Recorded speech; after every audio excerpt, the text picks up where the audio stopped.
Teste. Então, está funcionando. Vamos começar, então? Lourenço, lá? Beleza, então, vamos começar a nossa aula de hoje, né? Nosso tema hoje é sobre o batismo. Então, cadê o... tá ali o Batista ali. Essa é para você hoje. Brincadeira. Então, nós vamos falar hoje sobre a importância do batismo. E é um tema, assim, bem interessante, porque ele gera uma certa confusão no meio do evangélico. Eu falei do Anderson aqui, do batismo, porque a gente tem uma certa confusão nisso aí. Tem, pode batizar criança, batiza como? Por aspersão, por infusão, por imersão? Esse é o nosso tema de hoje. Então, assim, eu costumo andar no meio de batista, sério. Vou em conferências da Fiel, e eu sempre escuto coisas do tipo aqui, assim, batismo significa emergir, então por que você não emergiu no seu batismo? Batismo por aspersão é invenção romanista. Escutei isso demais? Ou então, a Bíblia diz claramente que você deve crer para ser batizado. Creia, e seja batizado, será salvo. Criança, crê. Então, assim, eu já ouvi isso, imagino que alguns de vocês também podem ter ouvido. Outro batista. Legal hoje, hein? Então, hoje, nessa nossa aula, nós vamos tentar responder essas perguntas. O tempo está meio curto, então eu vou ler só o texto principal. Eu deixei no grupo da igreja o conteúdo da aula inteira. Tem um monte de referências. Nós não vamos ler em aula, porque não vai dar tempo. Então, peço a vocês que abram suas Bíblias em Efésios, capítulo 4. E nós vamos ler, e eu vou ler, na verdade, de versículo 1 a 6. Efésios 4, de 1 a 6. Rogo-vos, pois eu, prisioneiro no Senhor, que andeis de modo digno da vocação a que fostes chamados, com toda a humildade e mansidão, com longanimidade, suportando-vos uns aos outros em amor, esforçando-vos diligentemente por preservar a unidade do Espírito no vínculo da paz. Há somente um corpo e um Espírito, como também fostes chamados numa só esperança da vossa vocação. Há um só Senhor, uma só fé, um só batismo. Um só Deus e Pai de todos, o qual é sobre todos, age por meio de todos e está em todos. Esse é o nosso texto base. Então, se a gente quer entender sobre batismo, a primeira coisa que a gente tem que fazer é responder a pergunta: o que é batismo em primeiro lugar? O que é batismo? Bom, batismo é uma forma visível da gente confessar a fé em Cristo. Como é que alguém vai saber se você é cristão ou não? Uma forma é se você é batizado ou não. Isso está lá escrito em Atos 2, 38. É uma forma também de iniciar a nova vida em Cristo. Está em Mateus 28, 19 a 20. Vocês podem ler isso em casa depois. Lembrando que confessar Cristo é mudar o caminho. É deixar as coisas do velho homem para trás e iniciar as novas. O batismo é uma marca. Antes, depois. É um sinal da nova aliança. Aquilo pelo qual você distingue quem é e quem não é cristão. Ou pelo menos era, né, antigamente. Mas de todo jeito está assim na Bíblia. 1 Coríntios 6, 9 a 11. Eu estou fazendo esse comentário aqui, porque na frente eu vou pegar ele um pouquinho mais para explicar melhor. Na velha aliança, a gente também tinha um sinal que separava quem que era reservado para o povo de Deus e quem não era, que era a circuncisão. Então, pela circuncisão, você sabia quem que era israelita de quem não era israelita. Era essa marca física, visível. Todo mundo conseguiria entender fácil. Então, por exemplo, um detalhe interessante. Abraão, que foi quem começou a prática, ele foi circuncidado após a aliança com Deus. Então, até Abraão ter aliança com Deus, ele não tinha nenhuma marca de aliança. Claro, a aliança não existia ainda, não tinha sido feita. Está em Romanos 4, 8 a 11. O batismo também serve do mesmo propósito. Ele é um sinal da conversão. E ele já era, inclusive, utilizado antes de Cristo. Não é invenção cristã. Tá? Os judeus, no período entre o último livro ali, revelado, Malaquias, e a vinda de Cristo, aquele período intertestamentário, eles batizavam os gregos e outros estrangeiros que queriam se converter ao judaísmo através de batismo. Então, assim, não vai circuncidar o cara, mas vai batizar, e transformava eles em prosélitos.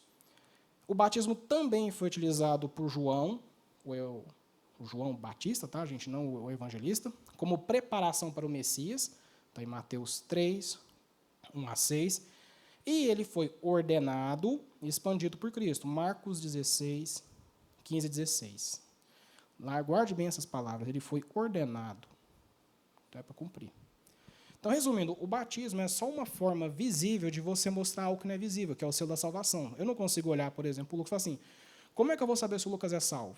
A gente já teve uma aula antes, a gente viu que a gente tem indícios de salvação pelos comportamentos da pessoa, pelos frutos que ela produz.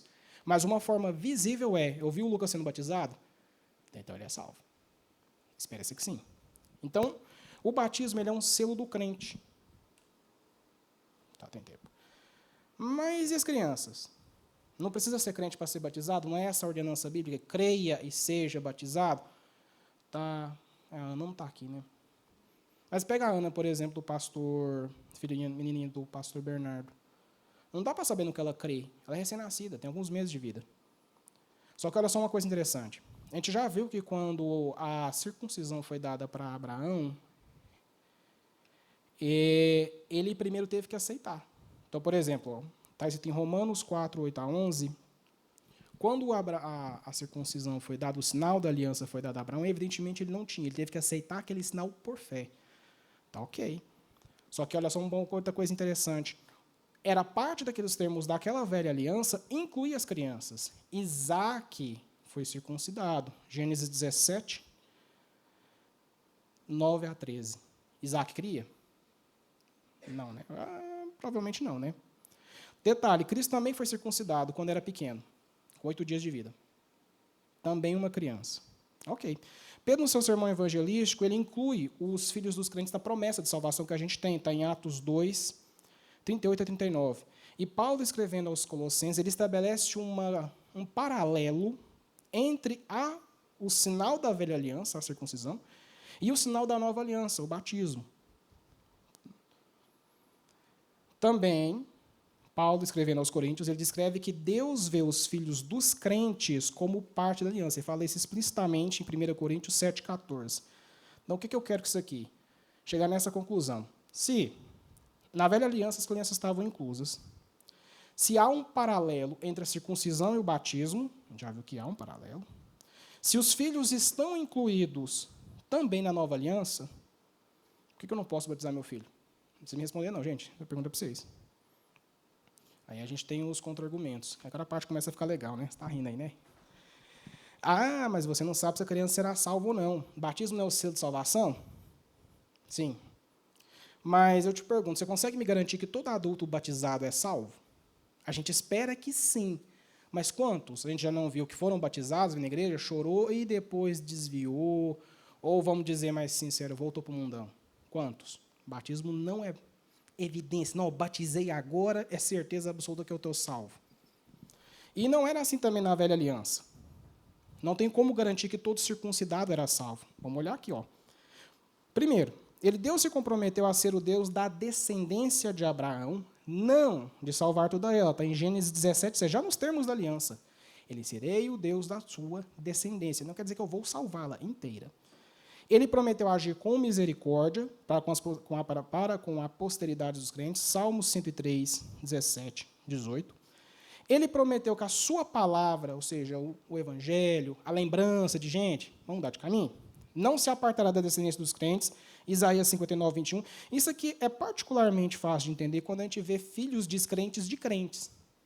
Você tem filho de descrente, cara, que você vai pregar para o cara, é dificílimo. O cabra sabe Bíblia melhor que a gente. A palavra não se aparta, Deus cumpre a promessa, você vai ser salvo, são outros 500. E nós também temos o remanescente fiel. 1 Reis 19, 13 a 18. A palavra sempre está lá, sempre. Deus falou a Jeremias que de nada adiantava ser circuncidado na carne e no coração, Jeremias 9, 26. Então, a gente pode concluir que é possível, que a gente pode concluir com, vamos dizer, tranquilamente, que nem toda criança circuncidada foi salva, mesmo que tenha recebido a marca de salvo por ordem explícita de Deus. Só para citar um caso interessante, Judas era circuncidado.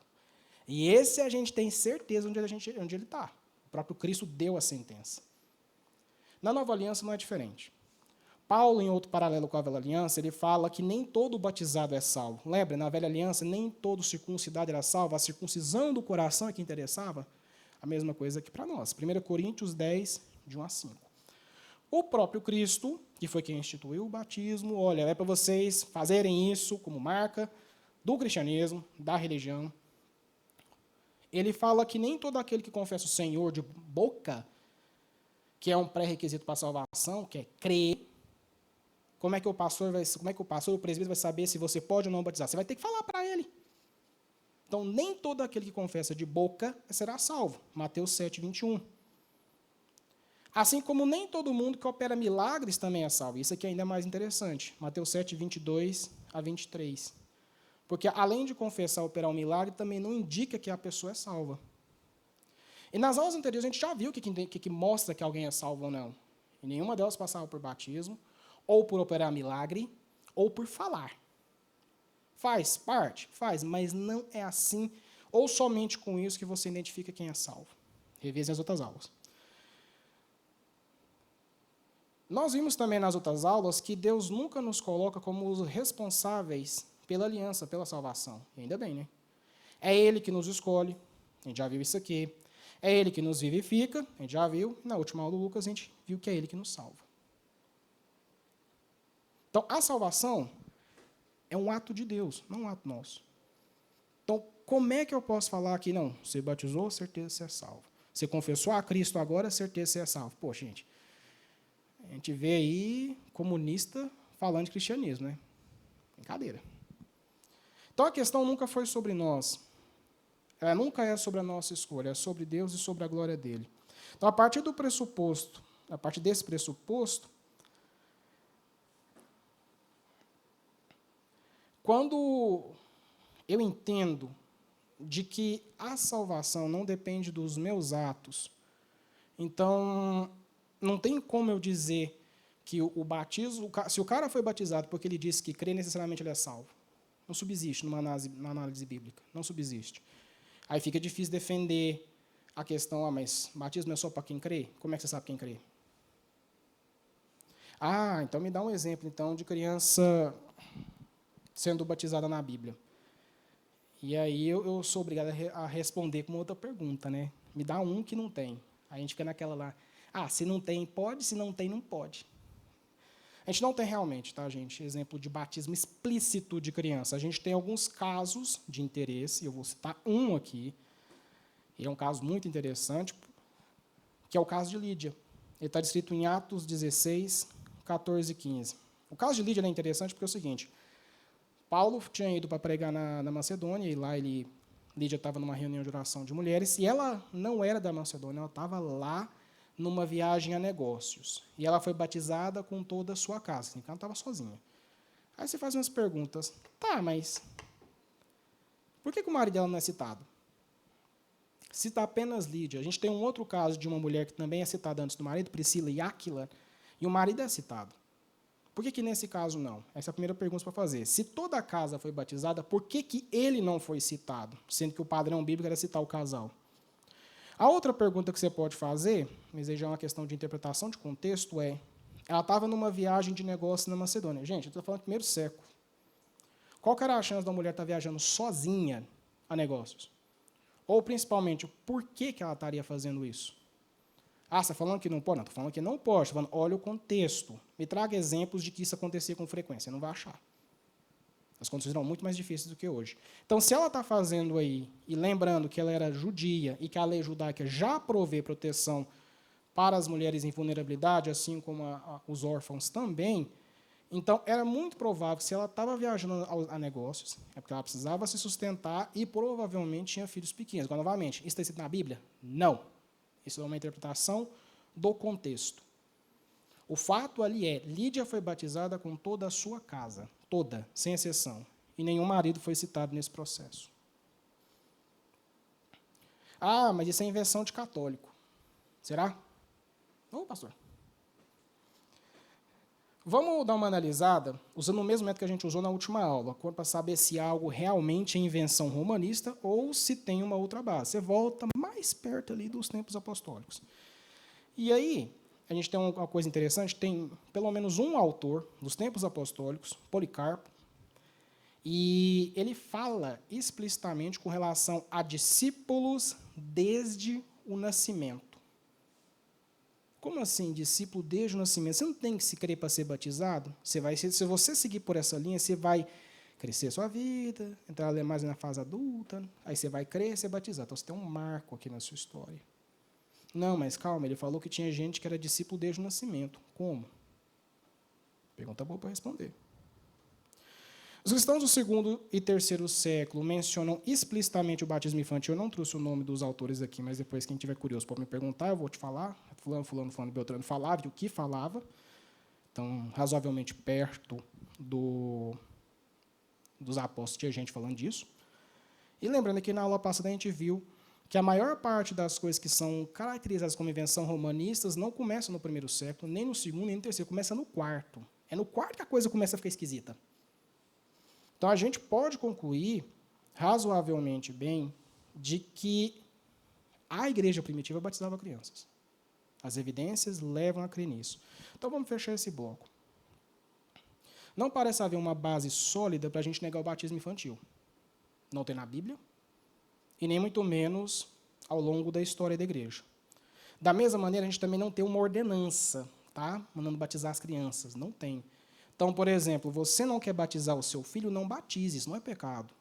Pecado é você querendo condenar o outro que está batizando. Mas você querer falar, não, é obrigado? Não.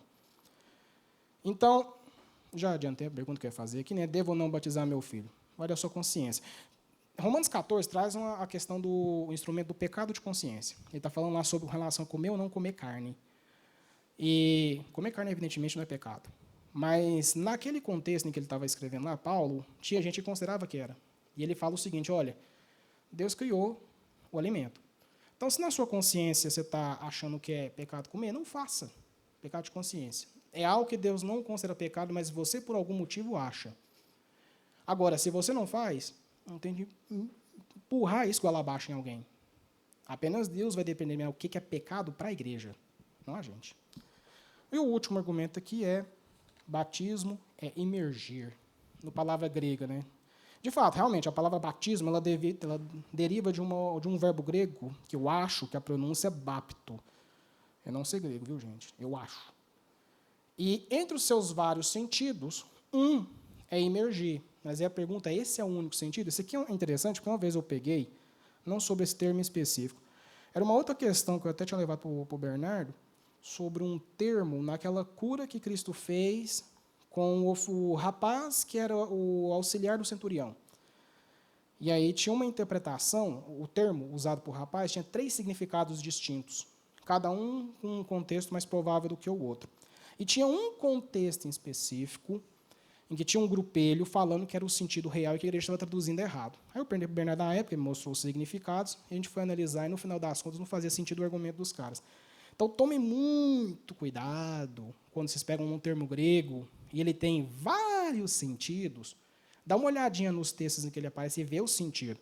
Eu não vou fazer agora com esse termo aqui, batismo. Olha lá. Marcos 7, de 1 a 4, ele descreve que os discípulos comiam sem se batizarem. Aí eu pergunto para vocês, 6 anos de comer, vocês vão tomar um banho? Não vão. Vocês vão lavar as mãos. Era nesse sentido que o Marcos estava falando. Por quê? Porque o fariseu considerava pecado comer com as mãos sujas. Mas calma, fica melhor. Lucas, não o Lucas aqui, o evangelista, em Lucas 11, 37 a 39, ele descreve que o próprio Cristo fazia a mesma coisa.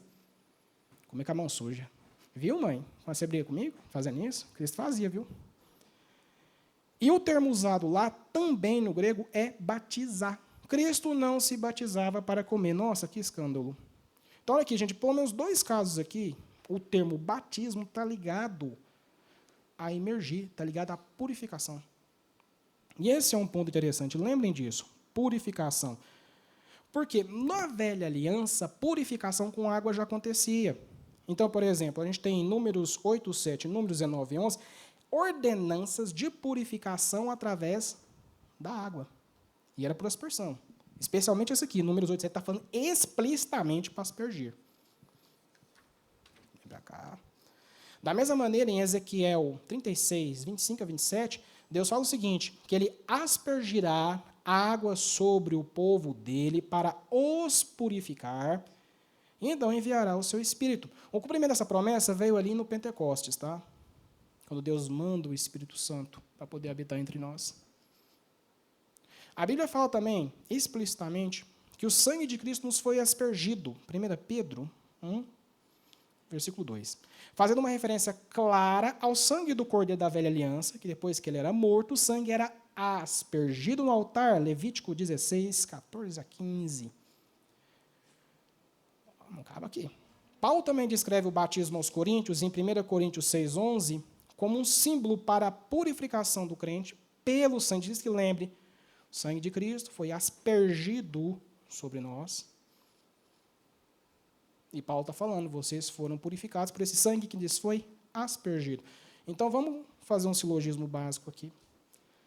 Considerando que o termo batismo tem mais de um significado na Bíblia, que na velha aliança a purificação incluía aspergir água sobre algo, que Deus falou explicitamente de aspergir água no povo, com o fim de purificá-lo. Ele falou isso no Velho Testamento, na Velha Aliança, e fez na Nova, ele cumpriu essa promessa. Que a nossa purificação em Cristo foi dada pela aspersão do sangue dele em nós, como a gente acabou de ver aqui, que o batismo é um símbolo para a purificação em Cristo, que o batismo é um só, independente do método, a gente viu isso no texto base, então a gente pode razoavelmente concluir que o batismo por aspersão não é antibíblico. Aí, novamente, eu vou dizer, então, que quem está batizando por imersão está errado? Não. Quem está batizando por infusão está errado? Não. O que eu estou falando é, batismo por aspersão é bíblico. Também é possível de ser feito. A gente tem um outro argumento aqui interessante, que é um argumento lógico, que é lá em Atos 2, tem a descrição de um batismo. São 3.000 pessoas batizadas em Jerusalém. Jerusalém é uma cidade interessante porque ela não é cortada por rios. Na época. Hoje ela é. Na época não era. Então, como é que você batizou 3.000 caras num dia só? Numa cidade que não é cortada por rio. Só um detalhe, os tanques da cidade que tinham lá, que são mencionados em Mateus, eram pequenos, tá? Não era tanque grande, não. Não daria para batizar 3.000 caras num dia num tanque pequeno. A alternativa seria até o Jordão, mas tem um pequeno detalhe. A gente está falando da Judéia, primeiro século, que já tinha entrado em 2 guerras contra o Império Romano, e já estava preparando para entrar na terceira. Vocês acham mesmo que a legião ia ficar quieta vendo 3.000 caras andando fora da época de peregrinação? E, por fim, para a gente adiantar um argumento que eu já escutei, pelo menos, é falar que não, isso aqui é invenção, inovação romanista, a Igreja Católica Romana que inventou esse negócio. Vou trazer um texto aqui para vocês, do Didaqui, que é um estudo doutrinário da Igreja dos Tempos Apostólicos e que não faz parte do cânon, tanto quanto o Credo Apostólico está no finalzinho da Bíblia, também não faz. Então, é aqui, ó, vou citar ele aqui. Ó. Quanto ao batismo, faça assim. Depois de ditas essas coisas, batize em água corrente, em nome do Pai, do Filho e do Espírito Santo. Começa pela imersão. Se você não tiver água corrente, batize em outra água. Se não puder batizar com água fria, faça com água quente. Na falta de uma ou de outra, derrame água 3 vezes sobre a cabeça da pessoa, em nome do Pai, do Filho e do Espírito Santo. Então, novamente, a prática da igreja de longa data é escolher qualquer um dos 3, de acordo com a possibilidade.